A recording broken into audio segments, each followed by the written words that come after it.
away until he got his results, even if it took all night. We haven't seen him as much personally over the last few years, but I next look to remembering the joy and pride on Terry's face in the pictures with his children and grandchildren, and especially the accounts given by my sister of the joyous family celebrations in the last couple of years. I, for one, believe Terry made the world a better place, and I'm proud to have him as part of our family. And I believe that he now has received his reward. I am also happy to have seen the support of Joanna and the others in the Tennessee family that are helping Debbie and her family through this, knowing she will be in good hands after we, the siblings, go back to Pennsylvania. And I plan on seeing her personally in about 25 days for the beginning of a new chapter in the Hamilton family history.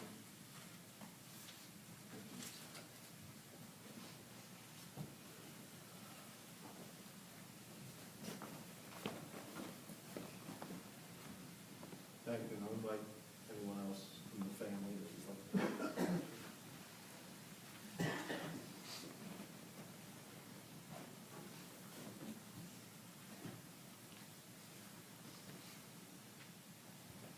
I'm thankful for my dad, all the lessons that he taught so many people. Most of them were by example, and I love them with all my heart. Thankful to have a dad that was a dad and a godly dad to all of his kids and everyone around them, and winning people to the Lord. I was just married about a month ago and wrote down a memory in a lesson that he taught me. And I wrote that down and gave it to him.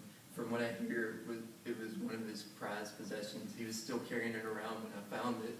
It was in the gift bag, and the gift bag was all torn up. So I'm sure a lot of y'all have already heard it, but I'm going to read it.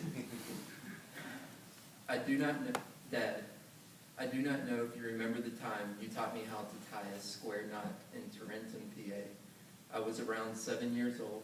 We were standing on the platform between the parsonage and the church. I was frustrated because the knot I was tying was slipping and coming undone. You began by telling me the square knot is one of the strongest knots. You stood behind me and guided me in tying the knot. Left over right and pull back through, and then left under right and pull back through, or vice versa. Said it did not matter which end you started with, as long as I remembered to keep it opposite. You showed me how the square knot should look when it was done. You then had me pull on each of the 4 ends to see if the knot would slip. It did not. The knot only got tighter. I remember you saying, no matter which end you pull from, it will only make the knot stronger. I have never forgotten this life lesson.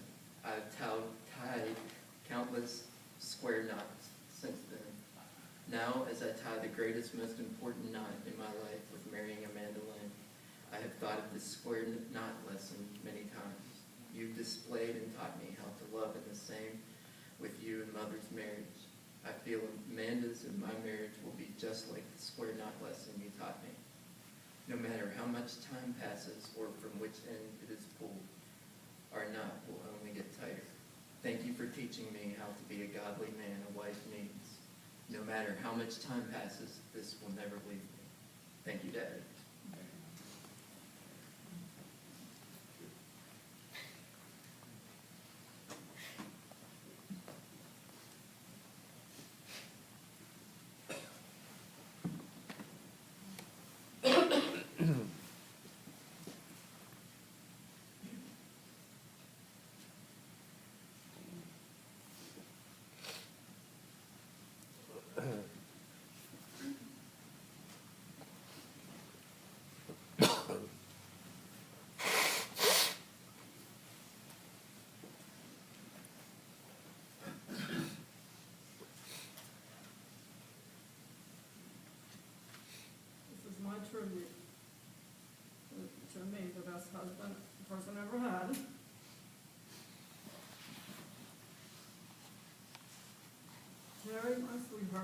sweetheart, you were my love that truly God sent to me from above.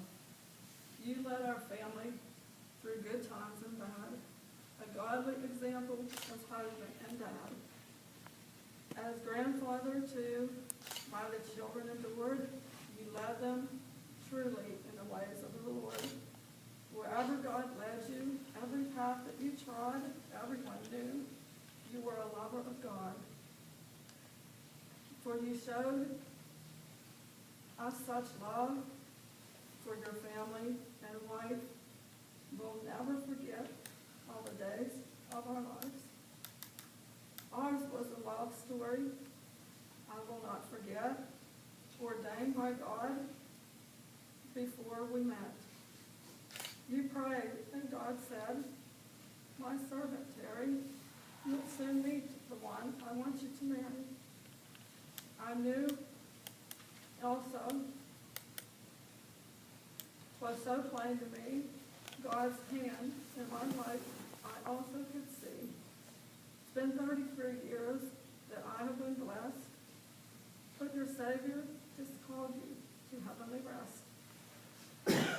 Our loss is great, oh how great the pain, yet I know that our loss is heaven's great gain. Under the shade of the magnolia tree is where my heart will always be.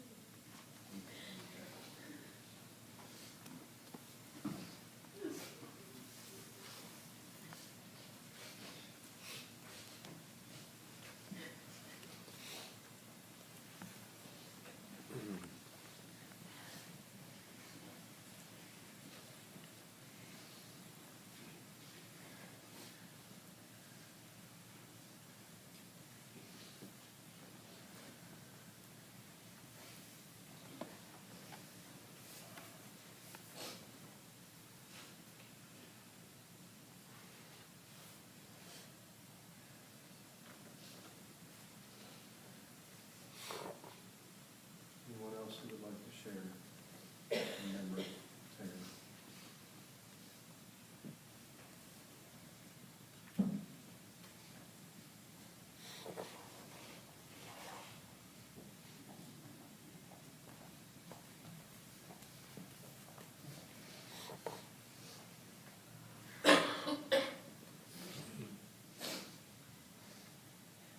My name's Susan Harbolt, and I had the privilege of knowing Terry for about the last maybe 3 or 4 years, maybe 5.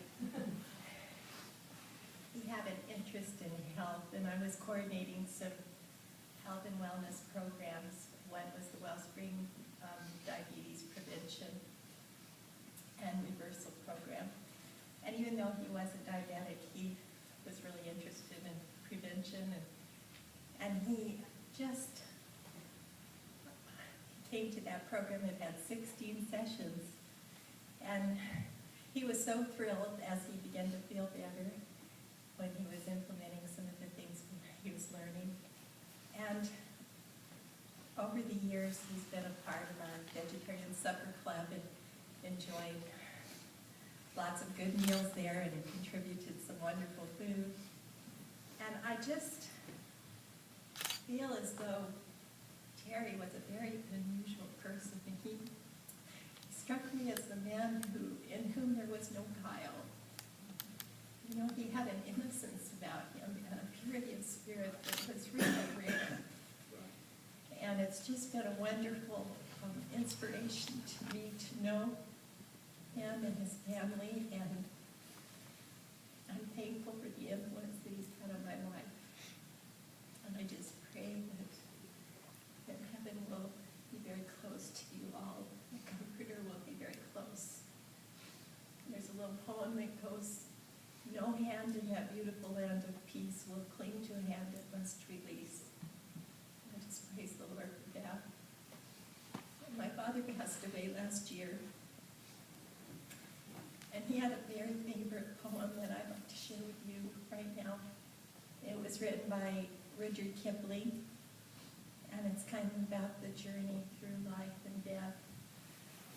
It's called L'Envoi, which in French means the voyage. When Earth's last picture is painted and the tubes are twisted and dried, when the oldest colors have faded and the youngest critic has died, we shall rest. And faith, we shall need it, lie down for an eon or two, till the master of all good workmen shall set us to work anew. Then those who loved God will be happy. They will sit at a golden chair and splash at a 10-league canvas with brushes of comet's hair. They will have real saints to draw from, Magdalene, Peter, and Paul. They will work for an age at a setting and never grow tired at all. And only the master will praise them, and only the master will blame.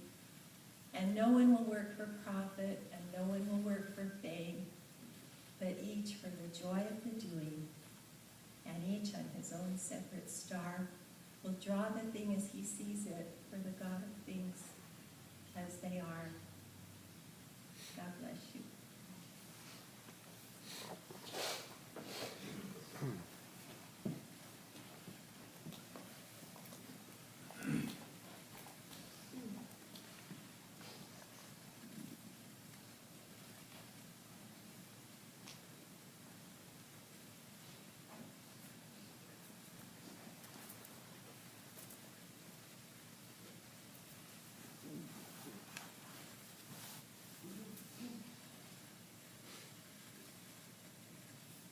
My name is Gary Drum. I've been a pastor at Andrews Chapel United Methodist Church for the past 4 years, during which time I've gotten to know Terry, Devin, and the family. And some people you get to know and you like them, but you know them kind of for one thing. I moved into a new neighborhood about a year ago, and as my sister visited last week, I was describing some of the neighbors maybe in a short phrase. Something characteristic of them. But with Terry, there were layers to get to know, and that's something I both value and will miss. Last night,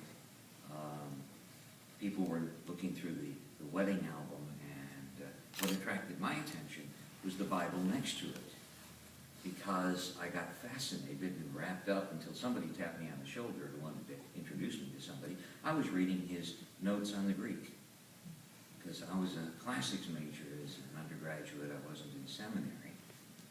And I was fascinated by the things and the notes that he must have written how many years ago. And I first became aware of that one early Sunday in serving the church. I have to go to another service right after that at another church, and I have a limited time to get there. And there's always the problem of somebody who wants to talk before you leave, you know. And usually it's something that could wait. And so the first couple of times after the message, Terry wanted to talk with me. And I said, I have to go. And what he wanted to talk with me is about a particular Greek word I had discussed. And you know, in West Tennessee, there aren't a lot of people who want to stop you to talk about Greek grammar. Or that you can talk about Greek grammar with. And I thought, this is different. And I stood there. And I stopped worrying about, well, you've got to get on the road. And we discussed. And I thought, how fascinating. I didn't know that, and I'd known him for a while. There was no pretension, as the speaker just said, no guile. He didn't flaunt. He didn't say, hey, I know all these things now. As you got to talk with him, as you got to share with him, you realized the wisdom that God had given him.